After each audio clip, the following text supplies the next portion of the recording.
I'm going to divide this beginning story about the Cold War into two different parts.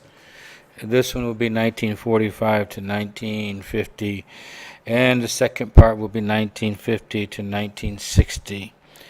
And what I want to do is try to convey some idea of what was it like to be alive in those days. Supposedly the glorious days of the ending of World War II and the ending of the threat of the Japanese Empire in Asia and the German Empire in Europe, and the survival of the free people of the Western world, and according to the Soviets, the survival of the Union of the Soviet Socialist Republics under the benevolent, supposedly, dictatorship of Joseph Stalin. Well, to do this, we need to, first of all, and I'll do this quickly, go back to the beginning of 1945, supposedly 1945-46, and investigate the reasons that there was a Cold War. And my argument has been, including some papers, academic papers that I've written, that the Cold War, it was even more than the United States or Great Britain, United States and Great Britain against the Soviet Union. It was a ideological, economic, social, cultural conflict between the ideas of capitalist, free market democracies and socialist, Marxist-Leninist, and communist dictatorships. And when you really begin to study this stuff and work on understanding it, first question that always comes to my mind is, how could anybody or any group of people or any nation accept the totalitarian dictatorship of anyone? But then I've been a lifelong fan, or at least 50 years fan of reading Ayn Rand, and I believe in democracy with all of its terrible defects, which everyone in Peru or Ecuador or the United States or anywhere else that lives in a supposedly democratic nation, you can see that there are serious defects, but it's better than any alternative. I think it was Churchill that actually said that. The beginnings of World War II in the late 1930s, what you saw was the Soviet Union signs a pact, an agreement, a non-aggressive pact, a cooperation, a pact between Germany, Nazi Germany, and the Soviet Union in 1938. And then in September 1st, 1939, they both attacked Poland to begin the First World War. The Russians from the east and the Germans from the west, they divide the country between them. The Russians massacre and bury in the Kachin forest some 70,000 Polish officers, actually preparing for the end of the war, which they knew would come someday, and they could take over Poland because all of the military and political leaders had been murdered by the Soviet Union.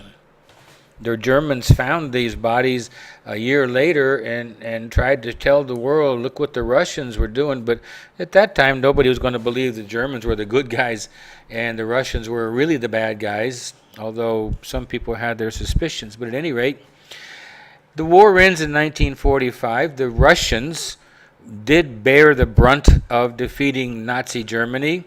Millions and millions and millions of Russians died in the great battles of Leningrad and the Battle of Stalingrad, which we mentioned in the last lecture or about World War II in Europe.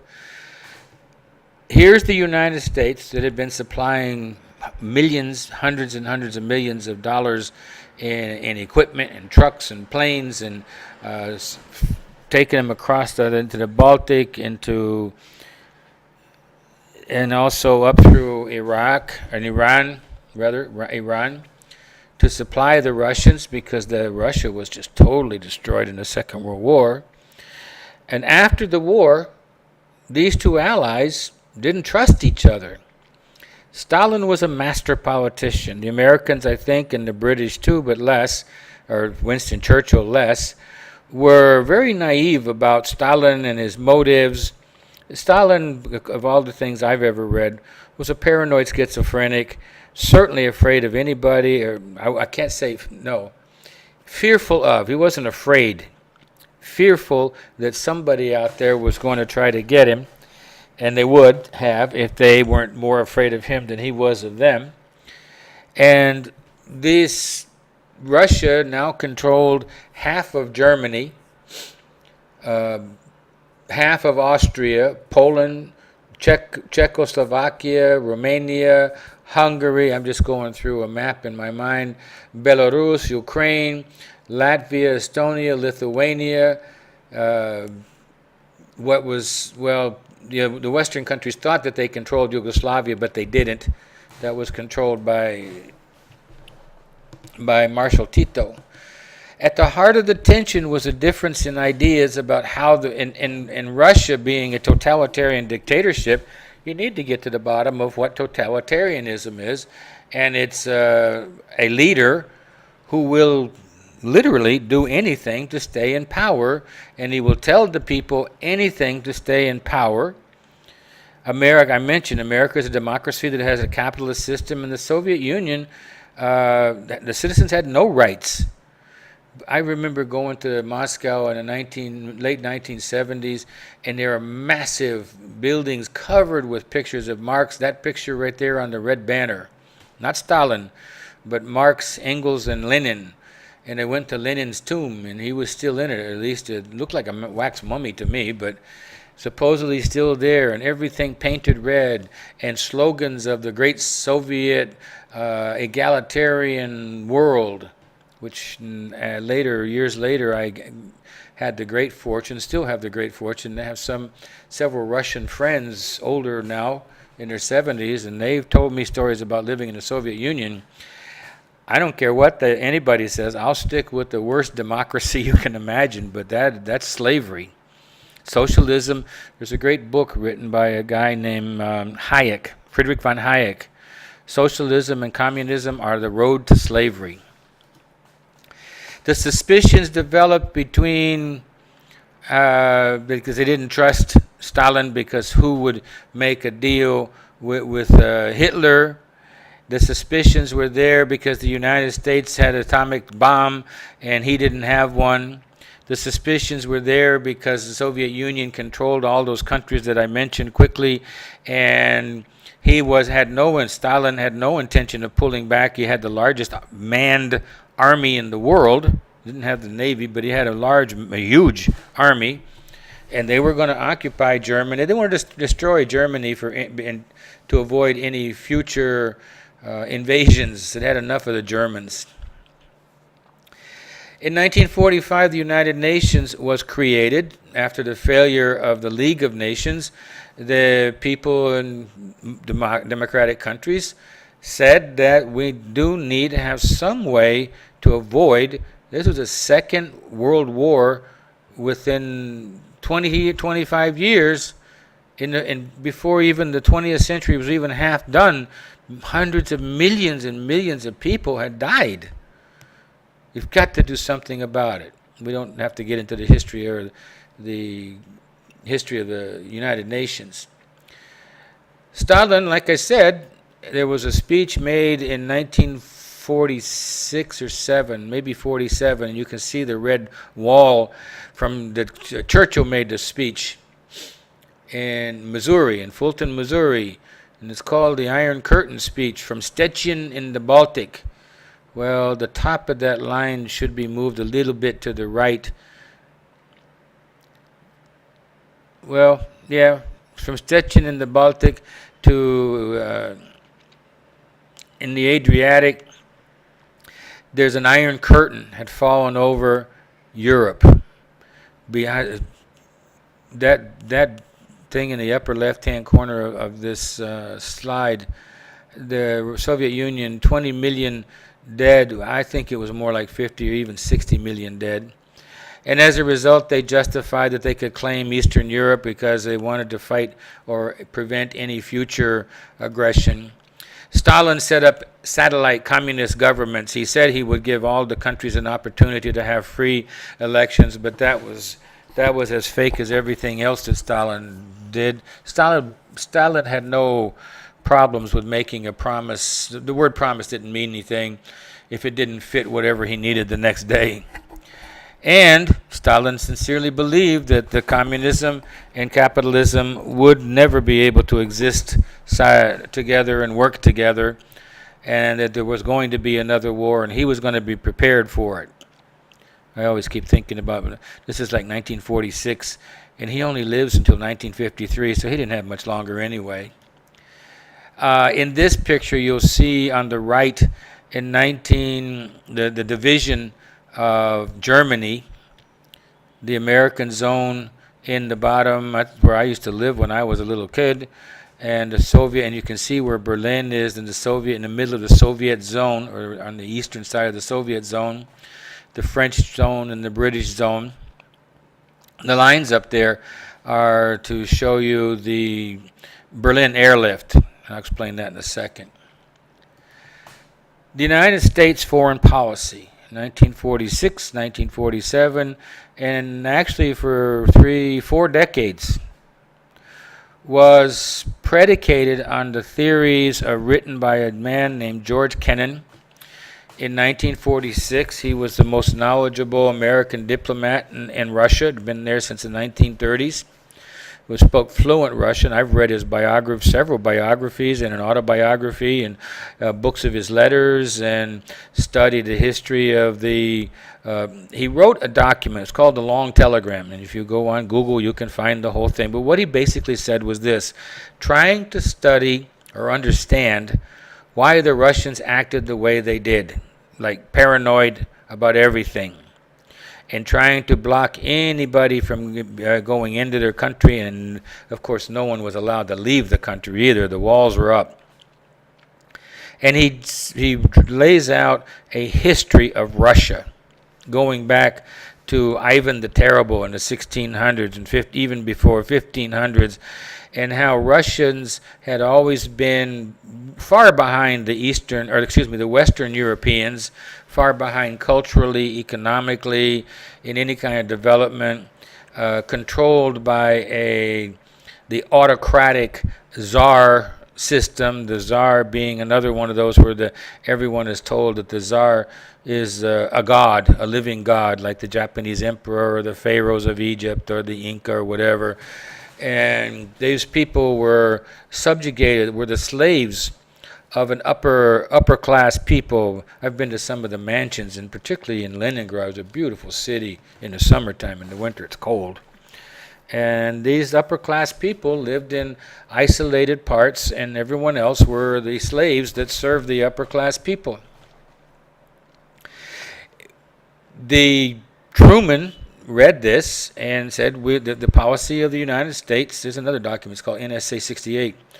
The policy of the United States will try to confront, not militarily, but to block the expansion of communism in Europe, because at the end of the Second World War, a lot of countries, and you can see on the map there, Italy and France and Greece had very strong communist movements at the time. Of course, in the 1946, 47, 48, the countries were destroyed, the people were poor and impoverished, and people would sell communism as being the model for the future. This is a picture of Winston Churchill on the right in Fulton, Missouri, delivering his speech. And this is a cartoon of the Iron Curtain has come down with Winston Churchill on the bottom there, looking under the curtain to see what the Russians are doing. This is a picture of Harry Truman. The American policy of containment expanded into the Truman Doctrine, and first in Greece and then in Turkey, the CIA paying governments, paying off, bribing people to remain on the side of the United States. By 1950, over $400 million in aid to Greece and Turkey, anything necessary to keep these countries from falling under the domination of socialist or communist political parties. In 1947, the United States, as another move to keep these poor Western European countries where, like I said, people were starving, and to revive the economies of West Germany and France and the Netherlands and England, Italy, the United States proposed that they would give $13 billion in 4 years. And they were not loans, they were not to be repaid, but they were to inject survival into Western European countries. Of course, the other side of the story is that the United States wanted to revive Western Europe to stand against the Soviet Union, but they also wanted to revive Western Europe as a market. And it was a great place. Let's fight the Soviets there in the ideological war in Europe. The Marshall Plan sent aid to European countries. You can see all of these, $400 million per country in millions of dollars. Even Iceland got a couple dollars. Portugal, France. The superpower struggle almost becomes a Third World War in the division of Berlin. At the end of the war, the whole of Germany is occupied. The part on the left, I can tell the part on the right is red, but I'm colorblind, and I'm not sure what the part on the color the part on the left is. And the Russians control Berlin in the middle of the GDR, the German Democratic Republic. And then in 1948, the Russians decide they're just not going to allow the Americans or the French or the British to use the superhighways that went into and across Russian-controlled East Germany. East Germany supposedly had a government, but that government was controlled by the Russians, and all decisions were made by the Russians. So you could say that the beginning of the Cold War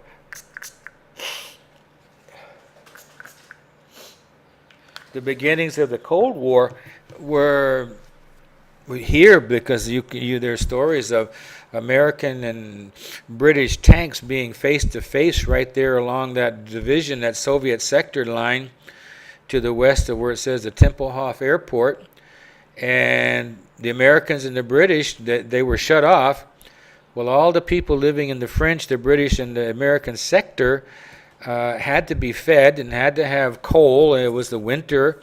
So the Allies decided they were going to fly, and they did, the Berlin airlift. For 1 year, they flew millions of tons of food and coal and everything that all the people in those three sectors on the left of that map needed.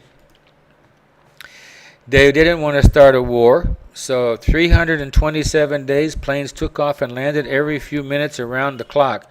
I had to study this when I was in the Air Force. It was one of the greatest exhibitions of airlift control and airlift planning. I had some old friends that were actually pilots during those days. They were really old. 277,000 flights brought in 2.3 million tons of food, fuel, and medicine. Eventually, the Russians opened the doors, and they were again. They lifted the blockade in May of 1949. It was a wasted effort from both sides.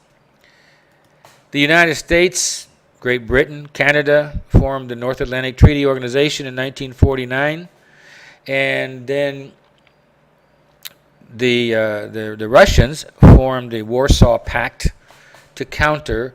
NATO still exists, but now you've got countries from the former Russian bloc in NATO. It's a mutual defense treaty pact. I've worked a lot with NATO forces in Europe.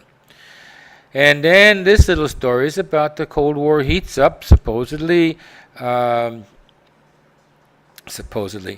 China is undergoing a civil war. China has been undergoing a civil war from the 1920s. Mao Zedong and Chiang Kai-shek, China, when you really start studying, and I've done some study, was under constant war between warlords, and the corruption is, the Chinese make South Americans and other people in the world look like amateurs when it comes to corruption, because they have been practicing for 3,000 or 4,000 years of this stuff.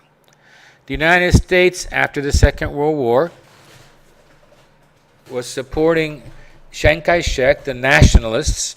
If you look in that map right there, you'll see Taiwan off to the right. But eventually, Mao Zedong's Communist Party was very, very strong. You can see the size of China, too. And the Chinese Civil War from 1944-47, and eventually Mao Zedong and his people, they win the Civil War.